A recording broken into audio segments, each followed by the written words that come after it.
Hi hello friends, എല്ലാവർക്കും നമ്മുടെ Sumi Mufas tasty കിച്ചണിലേക്ക് സ്വാഗതം. അപ്പോൾ നമ്മുടെ നാളത്തെ മടതോറും മുമ്പേ സീരിയലിൻ്റെ എപ്പിസോഡിൽ ഒരു പ്രൊമോ നമുക്ക് കേട്ടാലോ. അപ്പോൾ നമ്മുടെ വീഡിയോസൊക്കെ നിങ്ങൾ കേൾക്കുന്നതിനോടൊപ്പം തന്നെ ലൈക്ക് അടിക്കുക, ഹൈപ്പ് ചെയ്യുക. അതോടൊപ്പം പുതുതായിട്ട് നമ്മുടെ ചാനൽ കാണുന്നവർ നമ്മുടെ ചാനലൊന്ന് സബ്സ്ക്രൈബും കൂടെ വെക്കണം കേട്ടോ. അപ്പോൾ നമുക്ക് നാളത്തെ വിശേഷം കേട്ടാലോ. അങ്ങനെ നമ്മുടെ അലീന എന്തായാലും രണ്ടും കൽപ്പിച്ച് തന്നെ ശരണ്യെ ജീവിതത്തിലേക്ക് കൈപിടിച്ച് കൊണ്ടുവരാനായി തീരുമാനിക്കുകയാണ്. അപ്പോൾ പിറ്റേ ദിവസം ശരണ്യയുടെ വീട്ടിൽ വീണ്ടും അലീന പോകാനായിട്ടൊക്കെ ഒരുങ്ങുകയാണ്. അപ്പോൾ ബാലചന്ദ്രൻ പറഞ്ഞു, ഇനി നീ പോണ എന്തിനാണ് അതുപോലൊക്കെ ചോദിച്ചു. അപ്പോൾ പറഞ്ഞു, അച്ഛൻ എന്നെ തടയരുത് അച്ഛാ, എനിക്ക് ആ കുട്ടിയെ ജീവിതത്തിലോട്ട് തിരിച്ചു കൊണ്ടുവരണം. കാരണം അതിൻ്റെ ഒരു ഉത്തരവാദിത്വം എനിക്കുമുണ്ട്. എൻ്റെ 2 സഹോദരങ്ങളും അതിൽ പങ്കാളികളാണ്. അതുകൊണ്ട് അവളെ ജീവിതത്തിലേക്ക് തിരിച്ചു കൊണ്ടുവരണം. എനിക്കിപ്പോൾ നല്ല കോൺഫിഡൻ്റ് ഉണ്ട് അവൾക്ക് തിരിച്ച് ജീവിതത്തിലേക്ക് മടങ്ങി വരാൻ ആകും എന്നുള്ള ഒരു തോന്നൽ എനിക്കിപ്പോൾ ഉണ്ട് എന്നൊക്കെ പറയുന്നുണ്ട്. അപ്പോൾ ബാലചന്ദ്രന് വേറൊന്നുമല്ല, ബാലചന്ദ്രൻ എതിർക്കുന്നില്ല, പക്ഷേ നിൻ്റെ ജീവൻ ആപത്തൊന്നും വരരുത്. കാരണം കഴിഞ്ഞ ദിവസം നീ അവിടെ പോയിട്ട് നിന്നെ എല്ലാവരും കൂടെ ചേർന്ന് പച്ചയ്ക്ക് മണ്ണെണ്ണ ഒഴിച്ച് തീ കൊളുത്താൻ ശ്രമിച്ചതാണ്. ആ ഒരു അവസ്ഥയും സാഹചര്യങ്ങളൊന്നും ഇനിയും വരരുത്. കാരണം ആളുകൾ ഇനിയും പ്രലോഭിതരാകും. അപ്പോൾ അതിന് ഒരിടം നമ്മൾ വരുത്തി വെക്കരുത് എന്നുള്ളതാണ് ബാലചന്ദ്രൻ പറഞ്ഞത്. അപ്പോൾ അലീന പറയുന്നുണ്ട്, ഞാൻ നോക്കാം വെച്ചാൽ ഇനി കുഴപ്പമൊന്നും ഉണ്ടാവില്ല എന്നൊക്കെ പറഞ്ഞ് ഓരോ ബാലചന്ദ്രനെ മനസ്സിലാക്കിപ്പിക്കാനൊക്കെ ശ്രമിക്കുന്നുണ്ട്. കൃഷ്ണമോക്കും ഒരു ഭയപ്പാടുണ്ടായിരുന്നു. കാര്യം ഇങ്ങനെ പോവേണ്ടതായിട്ടുണ്ടോ അലീന ചേച്ചി എന്നൊക്കെ കൃഷ്ണമോളും ചോദിച്ചു. കാര്യം കഴിഞ്ഞ ദിവസത്തെ ആ ഒരു വാർത്ത കേട്ടിട്ട് എല്ലാവർക്കും ഉള്ളിലൊരു ഭയമായിരുന്നു. ഇതേ സമയം നമ്മുടെ വൈജയന്തി നമ്മുടെ ബബിതേനെ വിളിക്കുകയാണ്. എന്താണ് അവിടുത്തെ അവസ്ഥയും കാര്യങ്ങളൊക്കെ ഒന്ന് അറിയണമല്ലോ. അങ്ങനെ അമ്മയും മോളും കൂടെ സംസാരിക്കണം. അപ്പോൾ ബബിതയ്ക്ക് പിന്നെ വാ തുറന്ന അലീനയുടെ കുറ്റങ്ങൾ പറയാനല്ലേ ഉള്ളൂ. അപ്പോൾ പറയുന്നുണ്ട്, അമ്മ അറിഞ്ഞില്ലേ ഇവിടെ നല്ല വിശേഷമൊക്കെയാണ്. ആ ശരണ്യ എന്ന് പറയുന്ന അവളെ കാണാൻ വേണ്ടിയിട്ട് അലീന ഇന്നലെ പോയിരുന്നു എന്നും അവളെ നാട്ടുകാരെല്ലാവരും കൂടെ ചേർന്ന് അവളെ പിടിച്ചു വയ്ക്കുകയും മണ്ണെണ്ണ ഒഴിക്കുകയും ഒക്കെ ശ്രമിച്ചു എന്നൊക്കെ പറയണായിട്ടോ. അപ്പോൾ വൈജ പറഞ്ഞു, അങ്ങനെയെങ്കിലും അതിനെ ഒന്ന് കത്തിച്ചാൽ മതിയായിരുന്നു, ആ ശല്യം ഒഴിവായി കിട്ടിനെ എന്നൊക്കെ വൈജയന്തി പറയണായിട്ടോ. എന്തായാലും അത് നടന്നില്ല. എന്തായാലും അവൾ ആ പോണതിൻ്റെ പിന്നിൽ ഇനി എന്തൊക്കെ ദുരിതങ്ങളാണ് വരണേന്നുള്ളത് അമ്മ അറിയത്തില്ല. കാര്യം ഇവൾ ആ പെൺകുട്ടിയുടെ സൈഡാണ്, ആ ശരണ്യ എന്ന് പറഞ്ഞ പെണ്ണിൻ്റെ സൈഡാണ്. എങ്ങനെയൊക്കെ നിൽക്കുമ്പോൾ ഇനി അവളെ കൊണ്ട് മൊഴിയൊക്കെ ശക്തമായിട്ട് കൊടുപ്പിച്ച് രോഹിത്തിനെയും ഹരിയേട്ടനെയൊക്കെ ജയിലിലടയ്ക്കാനുള്ള വല്ല തന്ത്രപ്പാടാണോ ഒന്നും അറിയില്ല എന്നൊക്കെ ഇങ്ങനെ അലീനയെക്കുറിച്ചുള്ള കുറ്റങ്ങൾ ബബിത നമ്മുടെ വൈജയന്തിയുടെ അടുത്ത് പറഞ്ഞു കൊടുക്കുകയാണ്. അപ്പോൾ വൈജയന്തി പല കുറ്റങ്ങളും കുറവുകളും ഇങ്ങോട്ടും പറയുന്നുണ്ട്. നിൻ്റെ അച്ഛനും നിൻ്റെ അനുജത്തിയും ഒക്കെ അവളെ തലയെ കയറ്റി കൊണ്ട് നടക്കുകയാണല്ലോ. അപ്പോൾ ബബിത പറഞ്ഞു, ഇപ്പോൾ അച്ഛൻ പോലും അവൾ പറയുന്നതിന് അല്ലെങ്കിൽ അവൾ വരയ്ക്കുന്ന വരയ്ക്കപ്പുറം അച്ഛൻ പോലും പോകത്തില്ല. അങ്ങനെയാണ് കാര്യങ്ങളുടെ അവസ്ഥ. ശരിക്കും ഭ്രാന്ത് പിടിച്ച അമ്മേ എന്നൊക്കെ ഇങ്ങനെ ബബിത പറയുന്നുണ്ട്. അപ്പോൾ എന്നിട്ട് വൈജയന്തി പറഞ്ഞു, എന്തായാലും എല്ലാവരും കൂടെ കയറ്റി അവളെ തലയെ വെച്ചൊക്കെയാണല്ലോ, എന്തായാലും കൊണ്ട് ചുമക്ക് എന്നൊക്കെ ഇങ്ങനെ വൈജയന്തി പറഞ്ഞിട്ട് കോള് കട്ട് ചെയ്യണം. ഇതേ സമയം ബബിത ആലോചിക്കുകയാണ്, കോളേജിൽ പോകാൻ പറ്റില്ല, അമലിനെ കാണാൻ ഒരു രക്ഷയില്ല. കോളേജിൽ പോകുന്ന പേര് പറഞ്ഞിട്ടെങ്കിലും അമലിനെ കാണാൻ പോകുമായിരുന്നു. ഇപ്പോൾ ഇതിപ്പോൾ കോളേജിൽ പോവാത്തതുകൊണ്ട് ആ പേരും പറഞ്ഞ് കാണലും നടക്കില്ല. അമലിനെ കണ്ടിട്ട് കുറേ ആയി. അമൽ തൻ്റെ ജീവനാണ്, അത്രയേറെ വിശ്വാസമാണ് ബബിതയ്ക്ക് അമലിനെ. കാര്യം എന്തൊക്കെ ബുദ്ധിമുട്ടുകളും അതും വന്നിരുന്നാലും അമൽ തന്നെ ഇട്ടിട്ട് പോകില്ല എന്നുള്ളൊരു വിശ്വാസമൊക്കെ ആയിരുന്നു ബബിതയ്ക്ക്. പക്ഷേ കള്ളി വെളിച്ചത്തൊക്കെ ആവണത് ഇനിയല്ലേ അമലിൻ്റെ സ്വഭാവവും അമൽ എന്താണെന്നും എന്നുള്ളതൊക്കെ താമസിയാതെ തന്നെ നമ്മുടെ ബബിതയ്ക്ക് മനസ്സിലായിക്കോളും. അപ്പോൾ തൻ്റെ കാമുകനാണ് ഈ ലോകത്തെ ഏറ്റവും വലുത്. വീട്ടിൽ നടക്കുന്നതോ സ്വന്തം സഹോദരൻ ജയിലിലായതോ ഇതിനെക്കുറിച്ചൊന്നും ബബിതയ്ക്ക് തിരക്കുകയോ അല്ലെങ്കിൽ അച്ഛൻ ആശുപത്രിയിൽ അമ്മ ഹോസ്പിറ്റൽ അതൊന്നും ബബിത തിരക്കുന്നില്ല. ബബിതയ്ക്ക് കാമുകനുമായിട്ട് അവരേതായിട്ടുള്ള കുറേ പ്രണയ കാര്യങ്ങൾ സംസാരിക്കുക, വീഡിയോ ചാറ്റ് ചെയ്യുക, വീഡിയോ കോൾ ചെയ്യുക, ഇതൊക്കെ തന്നെ ബബിതയുടെ ഇത്. അപ്പം ഇപ്പോൾ ഉള്ള ബുദ്ധിമുട്ട് എന്താണെന്ന് വെച്ചാൽ പുറത്ത് ചാടാൻ പറ്റുന്നില്ല. പോകാനൊരു അവസരം കിട്ടിയിരുന്നെങ്കിൽ അമലുമായിട്ടൊന്ന് കറങ്ങാമായിരുന്നു. അതാണ് ബബിതയുടെ ഉള്ളിലെ ഏക ഒരു ചിന്ത. അങ്ങനെ കാര്യങ്ങളൊക്കെ ആ രീതിയിൽ നടക്കുന്ന സമയത്ത് നമ്മുടെ അലീന പിറ്റേ ദിവസം, അതായത് ഇന്ന് ആദ്യം പോയി പിന്നീടും പോകാനായിട്ട് ശരണ്യയുടെ വീട്ടിലോട്ട് പോകാനായിട്ട് ആ കണിയാപുരം അങ്ങനെ ഏതോ ഒരു ബസ്സിലാണെന്ന് തോന്നുന്നു കയറുന്നുണ്ട്. അങ്ങനെ അവിടെ എത്തിക്കഴിഞ്ഞപ്പോൾ അവിടെ നാട്ടിലെത്തിക്കഴിഞ്ഞ ആ സ്ഥലത്തെത്തിയപ്പോൾ അതിലൊരാൾ അലീനെ തിരിച്ചറിയുകയാണ്. തോന്നിയാണ്. നീ അന്ന് വന്ന പെണ്ണല്ലേ, നീ എന്തിനാ വീണ്ടും ഇങ്ങോട്ട് വന്നത്? അത് ശരണ്യയെ കാണണം, ശരണ്യയുടെ വീട്ടിൽ പോകാനോ, എനിക്ക് ശരണ്യയെ കാണണം എന്ന് പറയുന്നു. നിനക്ക് ഇന്നലെ കിട്ടിയതൊന്നും പോരെ എന്നൊക്കെ ഇങ്ങനെ ചോദിക്കണം.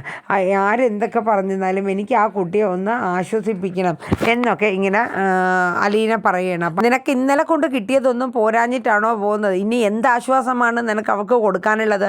നീ ആ ബാലചന്ദ്രൻ എന്ന് പറഞ്ഞ ആളുടെ വീട്ടിൽ നിൽക്കുന്നതല്ലേ, അവിടുത്തെ അയാളുടെ മകനല്ലേ ഈ കുട്ടിയെ റേപ്പ് ചെയ്യാനായിട്ട് രണ്ടാം പ്രതിയായിട്ട് നിന്നത് എന്നൊക്കെ പറഞ്ഞപ്പോൾ അലീന പറഞ്ഞു, തെറ്റ് ചെയ്തവർ എന്തായാലും ശിക്ഷ അനുഭവിക്കുക തന്നെ ചെയ്യും. പക്ഷേ ഞാൻ ഒരിക്കലും ആ കുട്ടിയെ അല്ലെങ്കിൽ അവരെ സപ്പോർട്ട് ചെയ്യാനോ ഒന്നുമില്ല. എനിക്ക് ശരണ്യനെ ജീവിതത്തിലോട്ട് തിരിച്ചു മടക്കി കൊണ്ടുവരണം അവൾക്ക് പറ്റുന്ന ഒരു ആശ്വാസം നൽകണം, അത്ര മാത്രമേ ഞാൻ ഉദ്ദേശിച്ചുള്ളൂ എന്നിങ്ങനെ പറയൂ കേട്ടോ.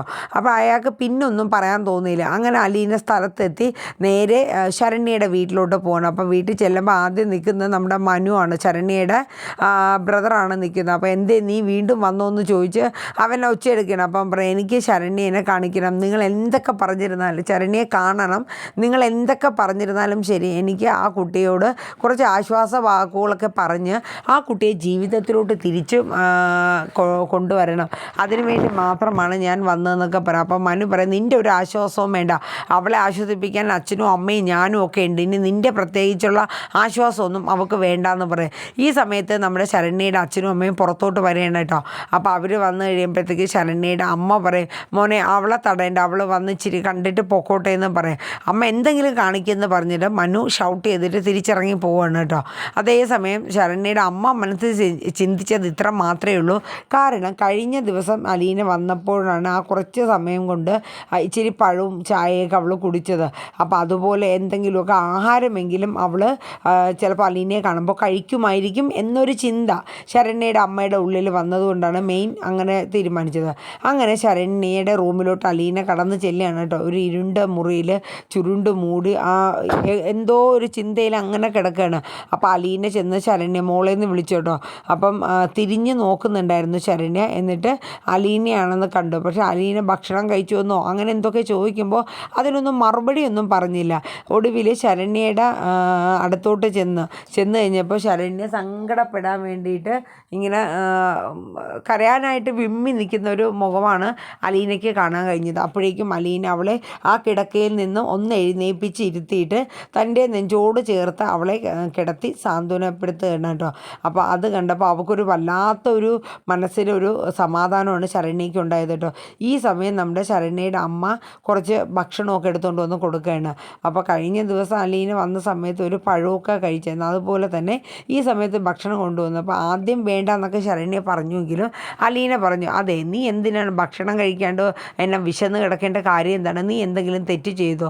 ഒരു തെറ്റും ചെയ്തില്ല. നിന്നോട് തെറ്റ് ചെയ്തവരെ നമ്മൾ മാക്സിമം നിയമത്തിൻ്റെ മുന്നിൽ കൊണ്ടുവരികയും അവർക്ക് ശിക്ഷ വാങ്ങി കൊടുക്കുകയും ചെയ്യുക തന്നെ ചെയ്യുമെന്നിങ്ങനെ അലീന പറയണം. എന്നിട്ട് പറഞ്ഞു, നീ ഒരു തെറ്റും ചെയ്തിട്ടില്ല മോളെ, നിനക്കൊന്നും സംഭവിച്ചിട്ടില്ല, നിൻ്റെ ജീവിതത്തിൽ നിനക്ക് ഒരാപത്തും വന്നിട്ടില്ല, നീ എന്തായാലും തിരിച്ചു വരും എന്നൊക്കെ ഇങ്ങനെ അലീന ശരണ്യയോട് പറയണം കേട്ടോ. അപ്പോൾ ആ വാക്കുകളൊക്കെ ശരണ്യയ്ക്ക് വല്ലാത്ത എന്തോ ഒരു ഉള്ളിലൊരു ഫീലിങ്സ് ഒക്കെ തോന്നുകയാണ്. ആ സമയം അമ്മ ഫുഡ് കൊണ്ടുവന്നു. അപ്പോൾ അലീന അത് വാരി കൊടുക്കുകയാണ് കേട്ടോ. അത് കണ്ടപ്പോൾ ശരണ്യയുടെ അമ്മയുടെ മനസ്സൊക്കെ വല്ലാണ്ടങ്ങ് വിങ്ങി പൊട്ടുകയാണ്. കാര്യം 3 ദിവസമായി ഭക്ഷണം വീട്ടിൽ വന്നേ പിന്നെ ആ കുട്ടി കഴിച്ചിട്ടില്ല. അപ്പോൾ അലീന വന്ന് അലീനയുടെ ആ സമാധാനപ്പെടുത്തുന്ന വാക്കുകൾ ശരണ്യയ്ക്ക് അത്രയേറെ ആ ഒരു ഇതായി എന്നറിഞ്ഞപ്പോൾ അമ്മയ്ക്ക് ഭയങ്കര സന്തോഷമാവുകയാണ് കേട്ടോ ശരണ്യയുടെ അമ്മയ്ക്ക്. എന്നിട്ട് അലീന ഭക്ഷണമൊക്കെ വാരി കൊടുത്ത് കൈയൊക്കെ കഴുകാൻ അവിടെ നിന്ന് നടത്തിച്ച് ഇങ്ങനെ റൂമിൽ കൊണ്ടുപോയി.